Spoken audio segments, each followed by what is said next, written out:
Hey music fans! As a roadie, I had this great opportunity to tour with all these bands. I wrote a book about my experiences on the road, and it was the #1 new release on Amazon and Bios, and it's now sold millions of copies on Kindle. I'm Joel Roadie, and this is my podcast, Party Like a Rock Star.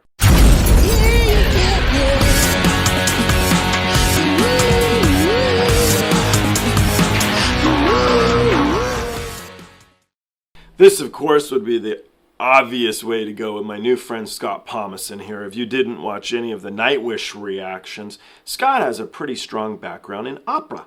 His father was an opera singer, and so was his grandfather. His mother's also a singer, so it all runs in the family. Scott himself, he's an actor, a singer, and a comedian. He's from Seattle, Washington. He's been on shows like The Tonight Show and The Lion Guard on the Disney Channel. You can find him regularly performing at the Outside In Theater in Los Angeles. His next event is Ella's Super Cool Eurovision Holiday Spectacular. It's December 16th at the Lyric Hyperion Theater in Los Angeles. If you happen to be around, go check him out. You can follow him on Instagram at Scott Palmason. I met him randomly, if you didn't see these other ones, at a trailer park. He was doing a variety show that my girlfriend forced me to go to. Ended up being really good, and I enjoyed it a lot. And as soon as he hit the stage, I knew he was a trained singer. And then when he won the competition, I was like, gotta bring him on the podcast. Well, he had never heard of Dimash. And so I wanted to be the first person to show him the performance. I did choose S.O.S. It is my favorite performance of his. I think it showcases his skills the best. But I was very eager, for real, just to see what he would say about Dimash. So let's jump in this together and let's all find out. Okay, this is Dimash. He is a musician. He also is a very good instrumentalist, but his vocal is, I think, what he's most well known for. This is my favorite performance of his. Again, everybody, this is, I try to get the door open, and then you can listen. He has a wide body of work already. I believe he's 29 years old. I think I'm correct on that. So he's still a young man. This is from a few years back, so he's younger in this. But for you with your operatic background, I think you'll enjoy this. I think you will. So let's give it a go. Great. Обладатель гран-при международного конкурса исполнителей эстрадной песни «Витебск-2015» Димаш Кудайберген, Казахстан.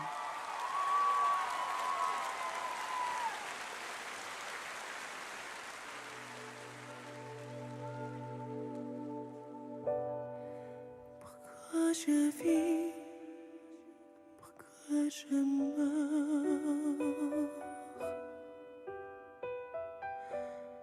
pourquoi j'arrive, pourquoi je pleure. Voici le S.O.S. d'un rien en détresse. J'ai mûri hier sur toi.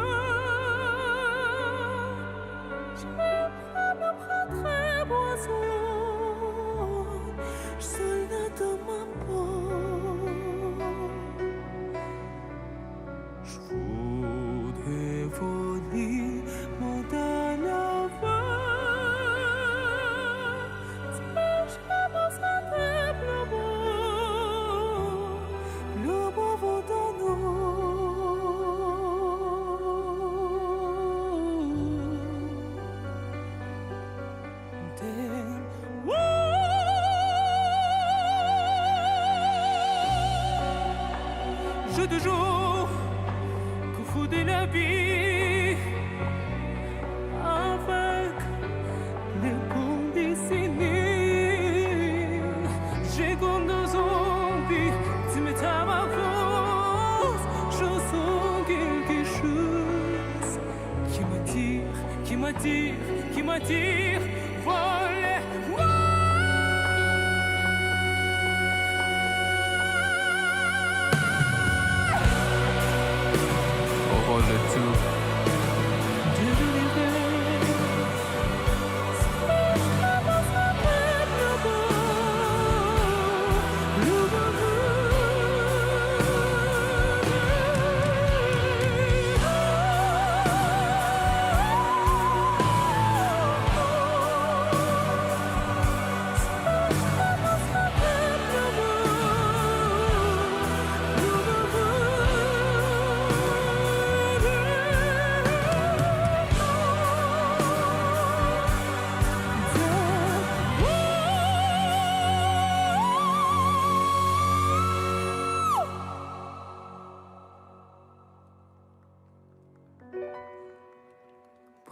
Pourquoi je vis?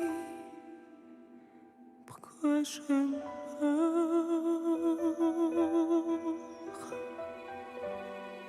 Pourquoi je ris? Pourquoi je pleure?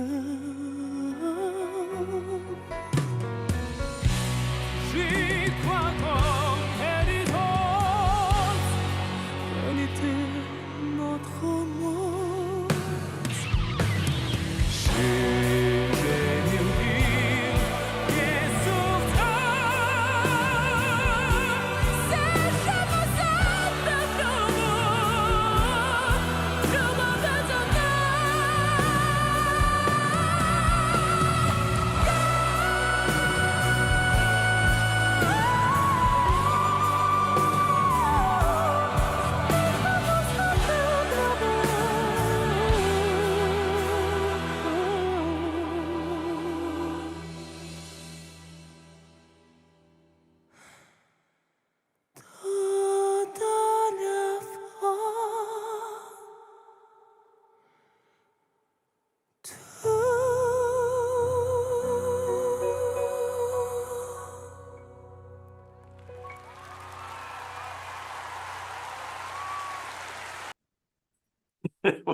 What do you got to say? I mean, there are certain singers that utilize their voice like an instrument, like and can play it like an instrument, and that's, I mean, that's clearly the case here. And I mean, this guy starts off really soft, and you can tell right away, like it's live. It's like he's just kind of having fun. It's that confidence, and it's that love singers who are just like, they're like, this is what I'm doing, and I'm just confident in it. It's not egotistical. It's just playing the instrument really well. And then the surprise of going so high into almost an operatic sound. It sounded like three different people were singing.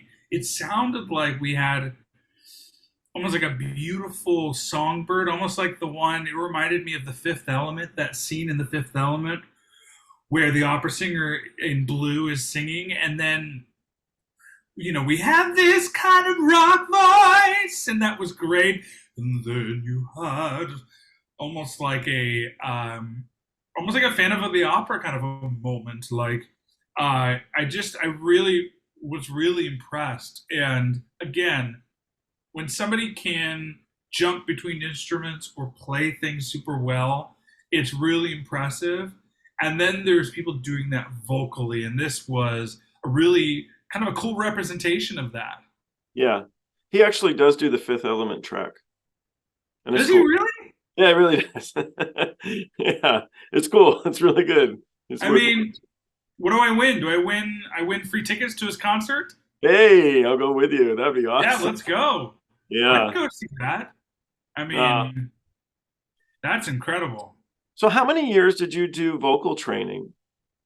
I did vocal training.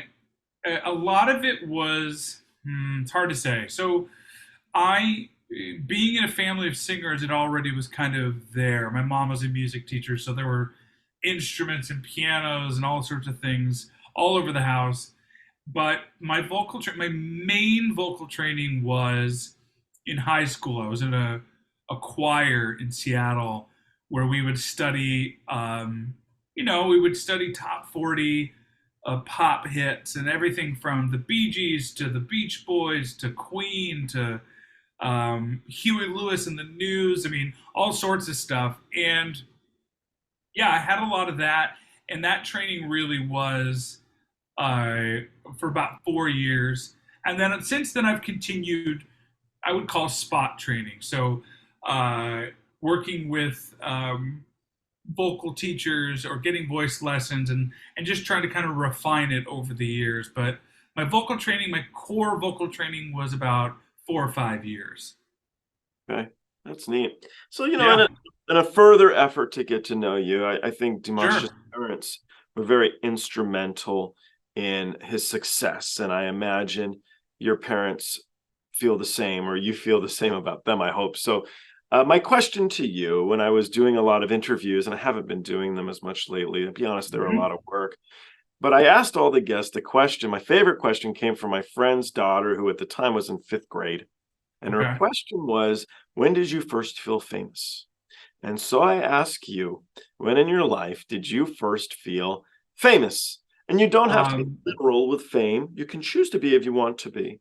But when was a moment, a little kernel in time that shifted gears that made you feel good about yourself? uh, so two things come to mind. The first being I was at the Seattle Tacoma Airport, SeaTac Airport, and I stopped in the Sub Pop shop at the airport, and I needed a sweater, so I got one of these cool Sub Pop sweaters, and the girl at the register said, um, do you like do comedy, or are you like?"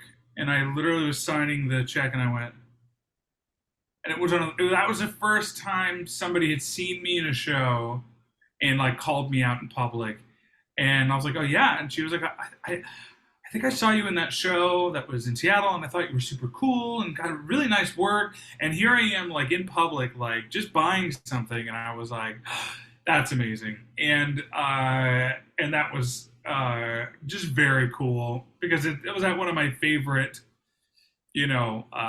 stores. Love Sub Pop, love their music, love the bands, and so to get that shout out was cool. And Yeah, then, yeah, years later, I was at a wedding, and I was there with a very famous friend, and I'm not nearly as famous as this person, but he was talking about all the crazy things that happens to him and all the crazy like stalkers and all the weird things that happens with fans and things, and we're all at this wedding and we're Russell like at Brand. the table, yeah, and we're chatting and we're like, "Oh yeah," and then somebody dead-eyed goes, "Scott, have you ever run into that?" And I literally like laughed out loud because I was like, there's like there's no way, like this guy has like been in major horror movies like over and over and over, and I've done well, but I'm not nearly as famous. And so the fact that somebody would think I was famous enough to have a stalker or a weird website or a tattoo of me, I was honored. I felt a little bit famous, but nobody has a tattoo of this like on their thigh somewhere. Unless, look, Joel, maybe we discover after this that it does exist. So, It could exist. It should exist. So we'll see. No, the oh, fame thank you. part, not the stalker part. That's not so fun. All right, let's jump into one more if you have the time. I was thinking we could play a band by the name of Love Bites. They're out of Japan. Have you heard of them? Love Bites. Have not heard of them. No. All right, let's jump into that.